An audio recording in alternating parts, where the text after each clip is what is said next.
우리가 지난주에는 팀 전도에 대해서 우리가 말씀을 살폈습니다. 여러분 서로를 도와서 열심히 전도하려고 힘쓴 줄로 믿습니다. 오늘은 우리가 섬김의 리더십에 대해서 오늘 우리가 좀 지난주 내용과 좀 이렇게 연결해서 들으시면 여러분들이 더 큰 은혜가 될 것 같습니다.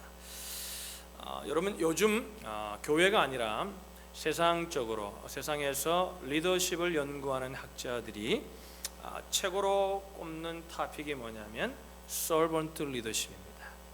섬김의 리더십입니다. 그리고 대부분의 학자들이, 예수를 믿지 않는 사람들도 대부분의 학자들이 이 섬김의 리더십의 시작을 예수님이라고 말하는데 많은 분들이, 대부분의 사람들이 동의를 하고 있습니다. 예수님은 리더십이 어떻게 해야 됨을 우리에게 삶으로 보여주셨던, 섬김의 리더십을 보여주셨던 아주 대표적인 분이 바로 예수 그리스도입니다. 2000년 전에 벌써 예수님께서는 섬김의 리더십을 우리에게 삶으로, 또 말씀으로 우리에게 가르쳐 주신 분이죠. 그런데 여러분 놀라운 것은 뭐냐면요, 그 후에 거의 2000년이 흐르도록 섬김의 리더십은 세상에서 잊혀진 가운데 있었다는 것입니다. 우리가 지금 섬김의 리더십이 굉장히, 리더십을 연구하는 학자들 가운데 굉장히 큰 토픽으로 굉장히 관심을 가지고 깊이 연구를 하고 있지만, 사실은 거의 2000년 동안 예수님의 이 섬김의 리더십이 세상 가운데 잊혀져 있었습니다. 그 까닭에 여러분, 이 섬김의 리더십을 배우지 못한 세상의 사람들은 리더십을 그저 포지션이나 어떤 힘의 리더십, 그래서 어떤 힘을 가져야 리더가 될 수 있다는 생각 속에 세상을 사로잡혀 왔고, 그것이 리더십이라고 믿고 2000년이라는 기간을 살아왔습니다. 그래서 여러분, 리더가 되고자 했던 사람들은 뭐예요? 사람들을 짓밟든 어떻게 하든지 그 자리에 올라가면 일단 그 사람의 인생은 성공한 것처럼 여겨져 왔던 것이, 그리고 또 믿는 사람들 가운데도 그런 생각들이 있어 왔다는데 우리는 가슴 아파하지 않을 수 없는 아주 비극적인 사실입니다. 그런데 20세기에 와서 비로소 그 섬김의 리더십이 예수님이 부활한 기적처럼, 정말 기적처럼 이제 세상에서 살아나서 관심을 받기 시작하고 예수님의 리더십에 관심을 갖기 시작하고 있다는 것입니다. 여러분, 미국 최대 회사 중에 하나인 AT&T에서 경영 관련 교육자로 그런 디파트먼트를 가지고 리더십을 발휘하는 사람들을 교육하면서 그 AT&T에서 일을 했던 로버트 그린 리프라는 사람에 의해서 최초로 그 서번트 리더십이라는 용어가 세상 가운데 드러나게 됩니다. 그리고 1971년 서번트 리더십이라는 그런 주제를 가지고 리더십, 회사의 어떤 중력들이든지, 또 그분이 나중에는 하버드나 이런 데서도 강의를 개설해서 그렇게 가르치게 되었습니다. 그리고 1977년에 비로소 첫 번째 책인 서번트 리더십이라는 제목의 책이 출간되었습니다. 2000년 만에 이제 서번트 리더십이 세상의 주목을 받기 시작하는 것이죠. 여러분, 오늘 본문에 보면은, 우리가 본문의 배경을 잠깐 설명해, 어느 날 제자들이 예수님을 따르는, 그러니까 겉으로는 제자의 삶을 살아가지만 예수님을 따르는 은밀한 동기를, 그 마음속에 품어놨던 생각들을 이제 드러내기 시작하는 모습이 오늘 본문 속에 나오고 있습니다. 이런 얘기입니다. 주님이 영광을 받으시는 날, 다시 말해 주님이 왕이 되시든지 주님이 메시아가 돼서 주님이 이 땅을 다스리게 되는 날, 우리를 누가 좌편과 누가 우편에 앉게 될 것입니까? 주님, 우리가 그 자리를 원합니다. 이런 얘기를 오늘 본문 속에서 하고 있습니다. 그런데 오늘 마가복음을 읽어봐도 그렇고요, 사복음서를 읽어보면 예수님의 그 상황, 그 질문이 있었던 상황을 설명하면서 그 전에 어떤 얘기가 나오냐면, 예수님은 고난에 관한 얘기를 계속해서 하십니다. 예루살렘으로 가는 것은 십자가를 져야 되는 길이고, 고난의 길이고, 어려운 길이고, 내가 험난한 길을 걸어야 된다는 사실을 계속해서 말씀하시는데, 제자들은 전혀 그 소리가 들리지 않습니다. 지금 예수님을 따르는 사람들이 점점 많아지고, 예수님이 뭐 말씀하면 모이는 사람들이 많아지니까 이제 이 땅을 뒤집어서 예수님이 권력을 잡게 되면 누가 그 자리에 앉게 될 것인가, 그 속에 숨겨두었던 은밀한 동기들이 드러나기 시작했다.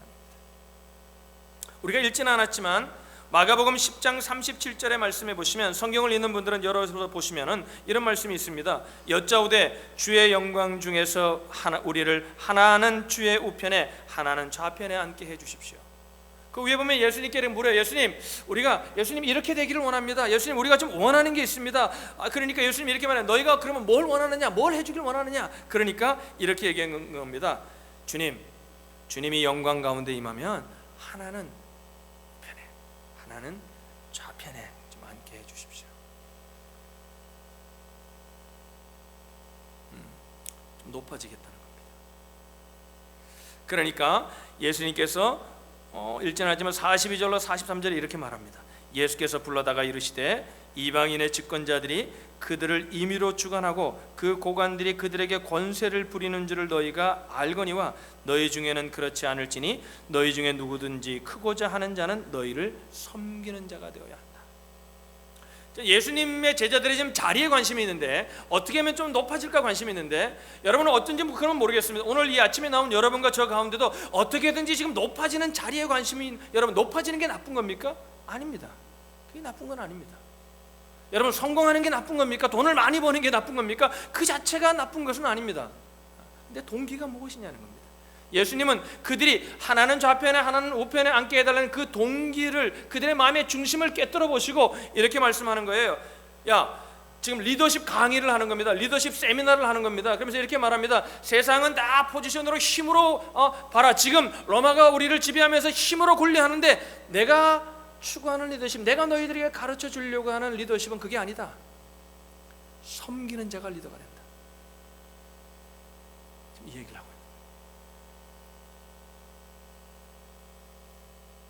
여러분, 섬김의 리더십이 갖는 기적에 관해서 예수님은 말하고 싶은 겁니다. 섬김의 리더십이 가지고 있는 그 엄청난 능력에 대해서 말하고 싶은 거예요. 오늘 여러분이 있는 곳이요, 여러분이 섬김의 자리임을 기억하실 수 있길 바랍니다. 할렐루야.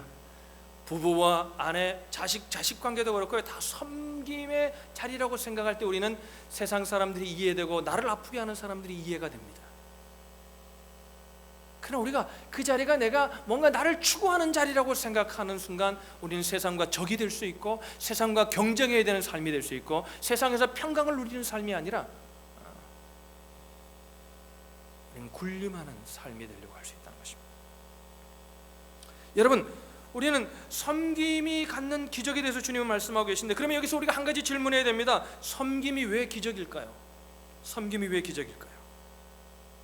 여러분, 섬김만이 참된 리더를 세우기 때문에 그렇습니다.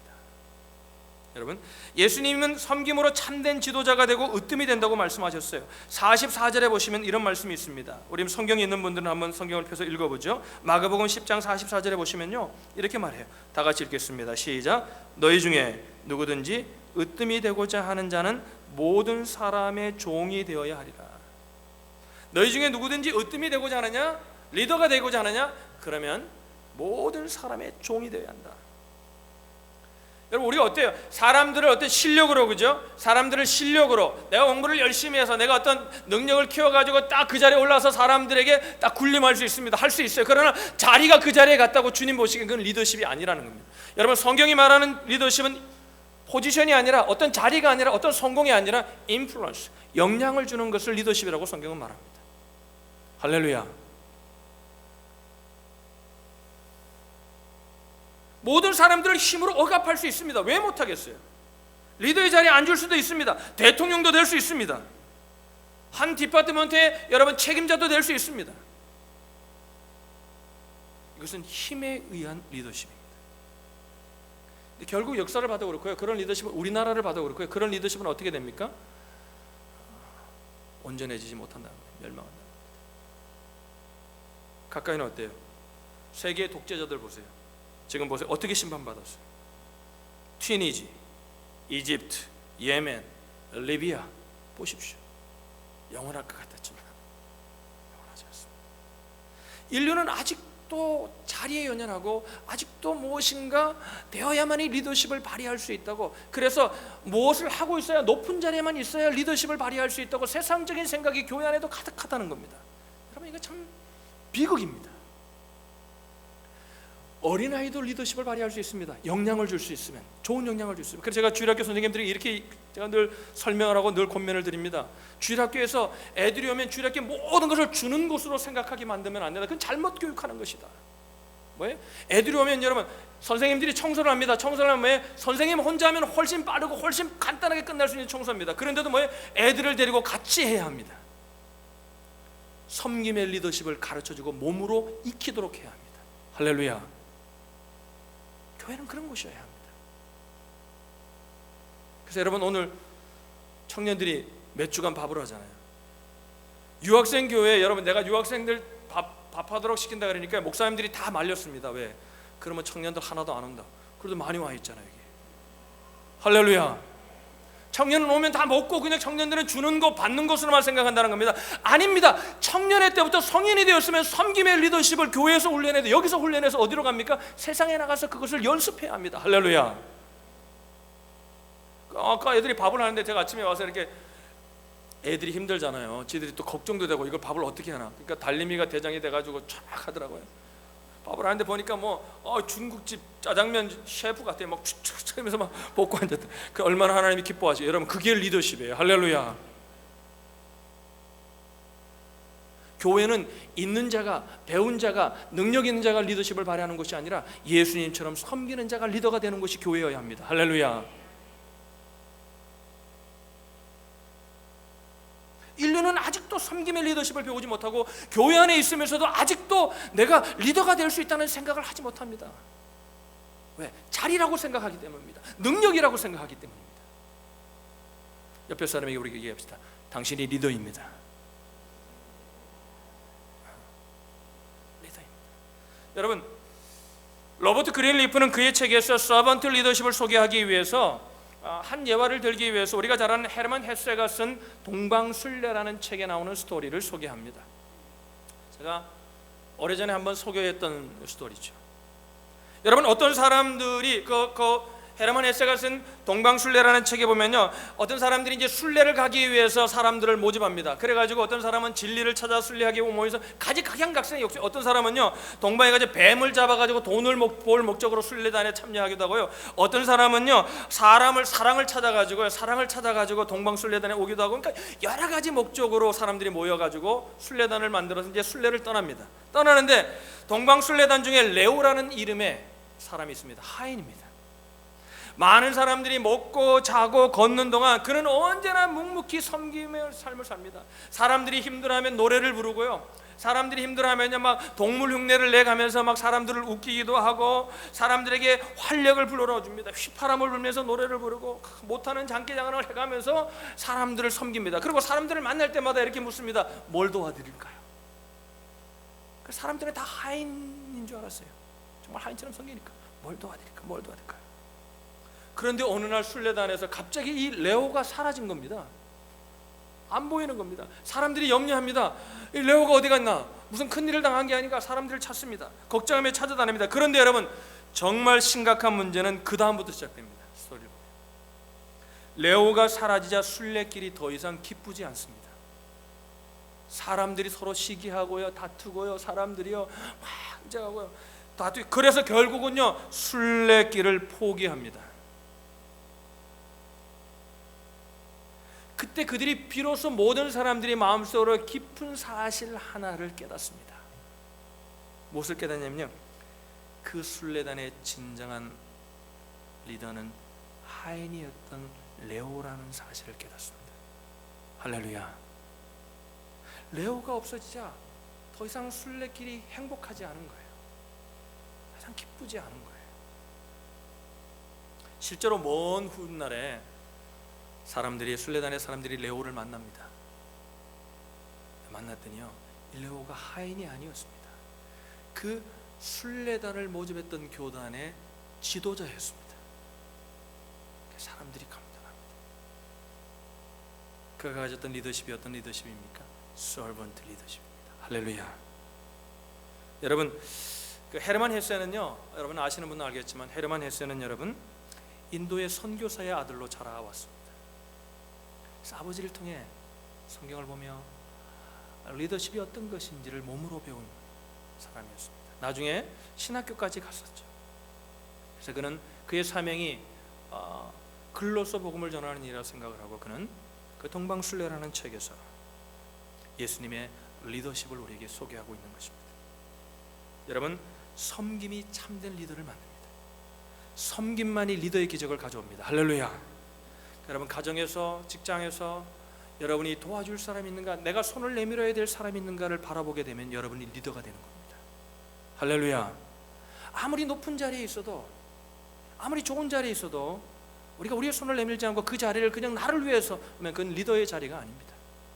우리가 기억해야 합니다. 두 번째, 섬김이 왜 기적을 베풉니까? 섬김의 리더십이 왜 우리에게 기적을 가져옵니까? 섬김만이 이웃의 영혼을 구원할 수 있기 때문입니다. 여러분, 진정한 섬김은 대상에게 최고의 것, 최선의 것을 주잖아요. 우리가 어떤 사람을 사랑하게 되고 어떤 사람을 정말 그냥 체면이 아니라 해야 되니까 아니라 정말 그 사람을 사랑해서 정말 그 사람을 섬기고 싶으면 어떻게 돼? 최고의 것, 최선의 것을 주기를 원하죠. 여러분, 예수님께서 인류에게 선물하고자 한 최고의 선물, 이 땅에 있는 인생이 받을 수 있는 최고의 선물이 무엇이냐면 그것이 바로 예수 그리스도를 만나는 것입니다. 할렐루야. 그것보다 더한 선물은 없어요. 구원보다 인류가 경험할 수 있는 더 위대한 경험은 없습니다. 그래서 히브리서 기자는 이렇게 말하죠. 우리가 이같이 큰 구원을 등한히 여기면 어찌 그 보응을 피하겠느냐. 우리가 이 엄청난 사실을 간증만 하고 이걸 전하지 않으면 우리가 어떻게 하나님 앞에 보응을, 심판받는 것을 우리가 피할 수 있겠느냐. 뭐예요? 그 놀라운 복음을 우리가 전하는 것이 최고의 선물이라는 사실을 히브리서 기자는 우리에게 강조하고 있는 겁니다. 예수님도 이렇게 말했죠. 인자가 온 것은 잃어버린 자를 찾아 구원하려 함이라. 오늘 여러분, 본문과 얼마나 일맥상통하는 선포입니까? 본문 다시 볼까요? 마가복음 10장 45절 다시 한번 읽어볼까요? 읽습니다. 시작. 인자가 온 것은 섬김을 받으려 함이 아니라 도리어 섬기려 하고 자기 목숨을 많은 사람의 대속물로 주려 함이니라. 할렐루야. 인자가 온 것은 섬김을 받으려 함이 아니라 자기 목숨을 많은 사람의 대속물로. 왜? 죄사함이 없이는 구원이 없잖아요. 그래서 그 죄사함을 주기 위해서 주님이 이 땅에 오셨다는 겁니다. 여러분, 예수님은 제자들을 포함해서요, 오늘날도 여전히 사람들은 리더의 자리를 탐하고 있음을 너무나 우리의 마음 깊은 곳을 꿰뚫고 계십니다. 이유가 뭐예요? 리더의 자리에 가면 뭔가 좋다는 거예요. 생기는 게 많다는 거예요. 나에게 좋은 거라는 거예요.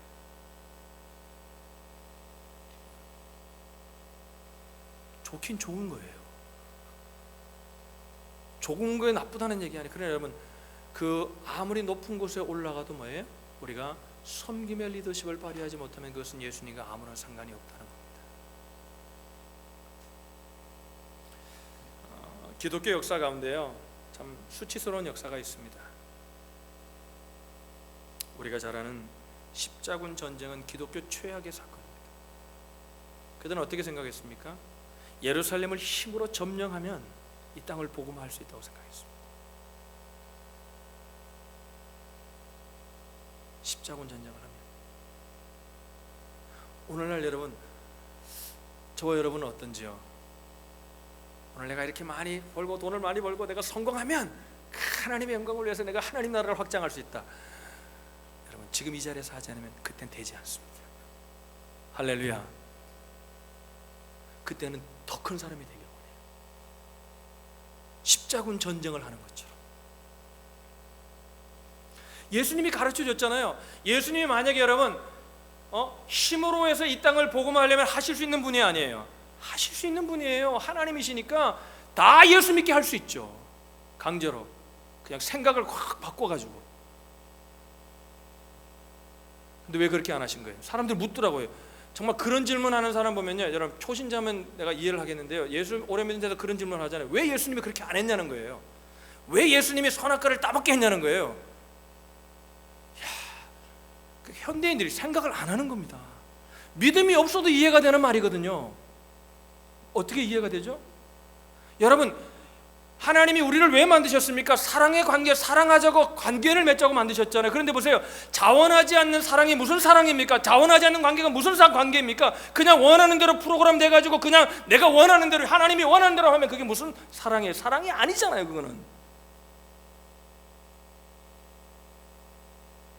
사랑이 아니잖아요.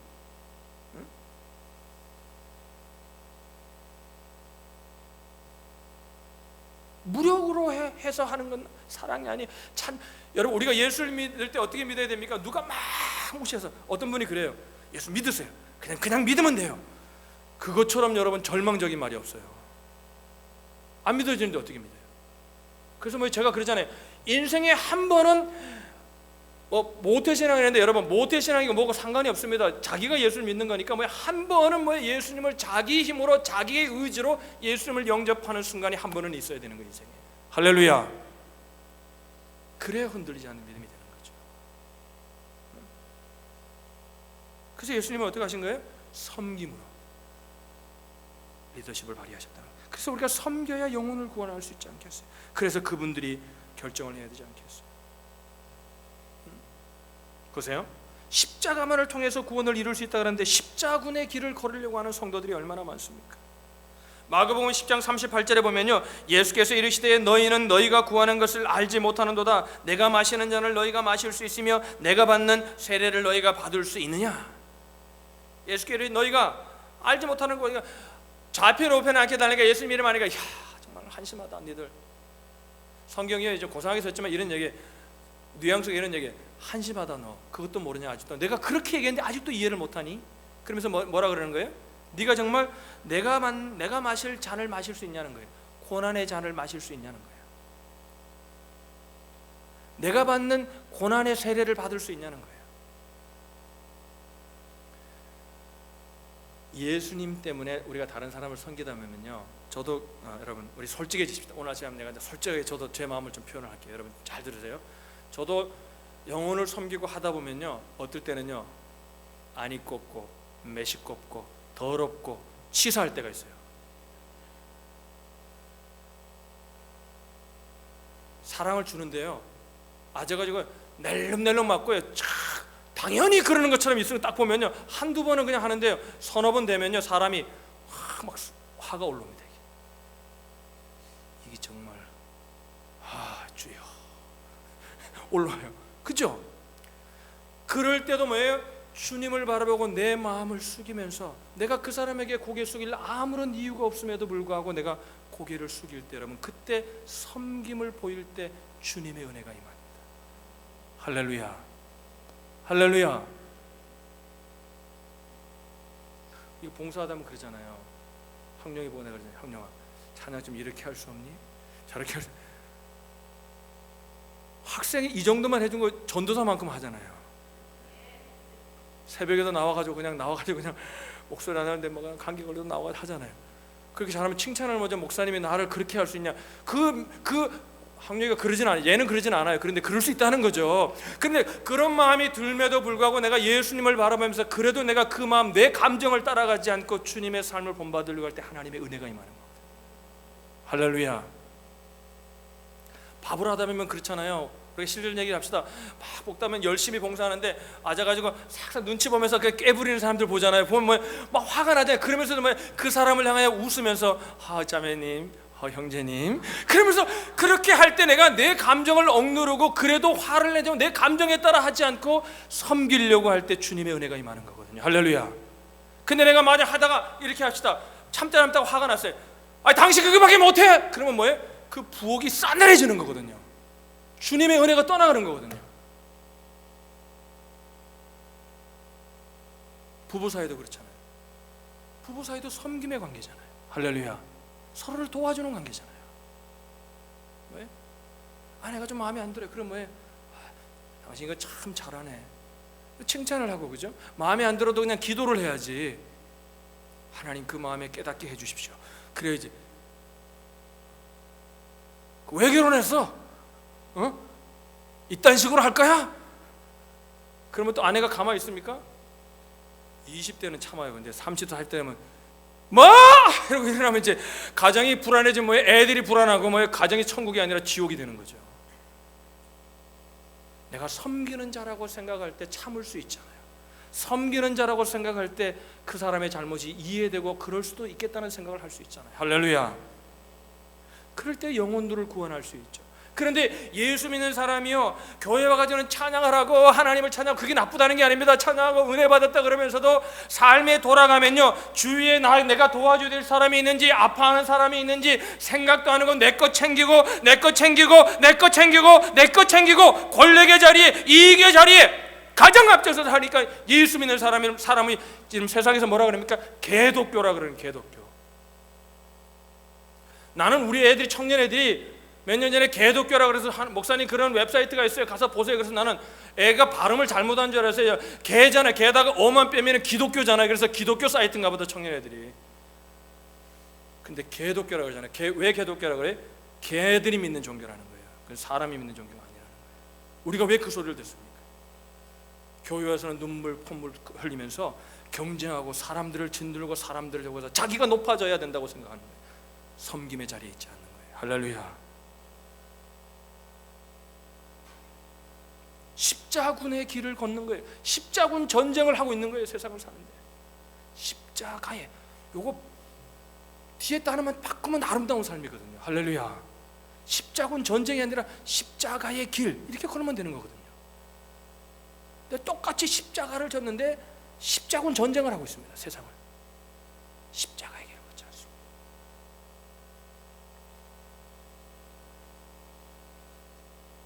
우리가 인사할 때 이러더라고요. 제가 여러분 인사를 보니까요, 사람들이요 이런 걸 묻질 않아요. 요즘 어떤 마음으로 사세요? 이런 거 안 물어요. 사람들 만나면 뭐예요? 처음 만나서 뭐예요? 뭐 하세요? 왜 그렇게 묻는 거예요? 자리가 중요하다 이거예요. 너 뭐 먹고 사냐? 뭐 하면서 먹고 사냐는 거예요. 하나님은 무엇을 하고 있느냐에 관심이 있지 않으신 분입니다. doing에 관심이 있는 분이 아니라 being에 관심이 있는 분입니다. 할렐루야. becoming, 됨됨이에 관심이 있는 겁니다. 그래서 그리스도의 인격을 가지라는 겁니다. 할렐루야. 섬김의 자리로 나가야 됩니다. 할렐루야. 마음만 섬길 마음이 있는다고 되지 않습니다. 몸으로 섬겨야 된다. 오늘 보세요. 카메라로 섬기고 악기로 섬기고, 섬길 때 이 예배가 일어나고 하나님 영광을 받으시잖아요. 할렐루야. 바울은 신앙의 목표에 대해서 이렇게 말합니다. 에베소서에 우리가 다 하나님의 아들을 믿는 것과 아는 일에 하나가 되어, 우리가 하나님의 아들을 믿고 아는 것에 하나가 되었다는 거예요. 온전한 사람을 이루어 그리스도의 장성한 분량이 충만한 데까지 이르고. 바울은 미니스트리를 하는 사람입니다. 복음을 전하는 사람입니다. 바울은 오늘 몇 사람이 병을 나았는가, 몇 사람의 영혼이 구원받았는가, 거기에도 관심이 있지만 그거보다 근본적인 관심이 뭐라는 겁니까? 장성한 분량에 충만한 데까지 내가 이르기를 원한다. 뭐에? 내가 doing에 관심이 있는 것이 아니라 being에 관심이 있다는 겁니다. 내가 지금 유학을 왔는가, 내가 지금 여기서 비즈니스를 하고 있는가, 내가 지금 박사학위를 땄는가, 내가 지금 어떤 일을 하고 있느냐, 거기보다 하나님이 더 관심이 있는 건 doing의 관심보다 being에 관심이 있다는 거예요. 바울도 그랬다는 거예요. 쉽게 말해 주님의 제자의 삶을 달아가는 것, 그것이 그의 신앙의 목표였다는 거죠.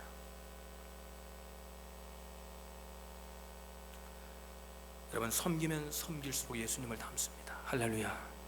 섬김을 받으면 받을수록 예수님과 멀어집니다. 맞아. 말씀을 마치겠습니다. 많은 분들이 알 겁니다. 팔다리가 없이 몸통만으로, 팔이 없고 다리가 없이 태어날 때 태어난 호주의 청년 닉 부이치치를 우리는 압니다. 그가 쓴 책 허그라는 책을 보니까 그의 부모님이 그를 낳고 굉장한 낙심과 절망 가운데 있었다는 겁니다. 그도 굉장히 절망하고 낙심했겠죠. 그러다가 그 주님을 만나고요. 그러고 난 후에 그는 지금까지는 어떻게 살아왔어요? 주님 만나기 전에 사람들의 도움이 없이는 나는 아무것도 할 수 없다는 생각을 가지고 살았습니다. 이제. 정말 그런 삶이었고요. 그런데 주님 만나고 난 후에 이런 소망이 생겼다는 거예요. 하나님, 나도 이제 사람들의 도움을 받아야만 사는 사람이 아니라 하나님 이제 섬기며 살 수 있게 도와주십시오. 그리고 난 다음에 그의 인생이 완전히 체인지가 되었습니다. 그러면서 그는 이렇게 간증합니다. 지금 나는 숨막히도록 축복 속에서 하나님의 놀라운 은혜를 경험하며 산다. 지금 세계를 다니면서 절망한 자, 낙심한 자들을 위로하고 복음으로 일으키는 사역을 합니다. 그가요, 도움을 받는 대신에 도움을 주면서 살기로 작정했기 때문에 자기의 삶이 이렇게 바뀌었다는 것을 간증해요. 그러면서 닉 부이치치가 이렇게 말합니다. 책에서 제가 읽어드릴게요. 사람들을 위해 얼마나 많은 일을 할 수 있느냐에 대해 염려하지 마십시오. 그냥 당신의 손을 내밀면 됩니다. 놔둘 것이 없거나 스스로 도울 힘이 없다고 생각하지 않는 것, 그것이 바로 한계가 없는 기적의 삶을 사는 시작입니다. 할렐루야. 사람을 도우려고 때 내가 무엇이 있는가를 생각하지 말고 그냥 손을 내밀라는 겁니다. 도우려고 하라는 겁니다. 그러면 하나님이 기적을 베푸신다는 거예요. 아멘을 크게 안 하시네. 할렐루야. 기적이 일어난다는 거예요. 돈을 많이 벌어야, 성공해야 기적이 일어나는 게 아닙니다. 섬기려고 하면. 그래서 여러분 캠퍼스에서, 여러분 직장에서, 가정에서, 일터에서 여러분의 손을 내미시기를, 현대의 예수님의 제자가 되시고 레오가 되시기를 오늘 주님은 이렇게 물으시는 겁니다. 레오가 되지 않을래? 네가 내 손발이 되지 않을래?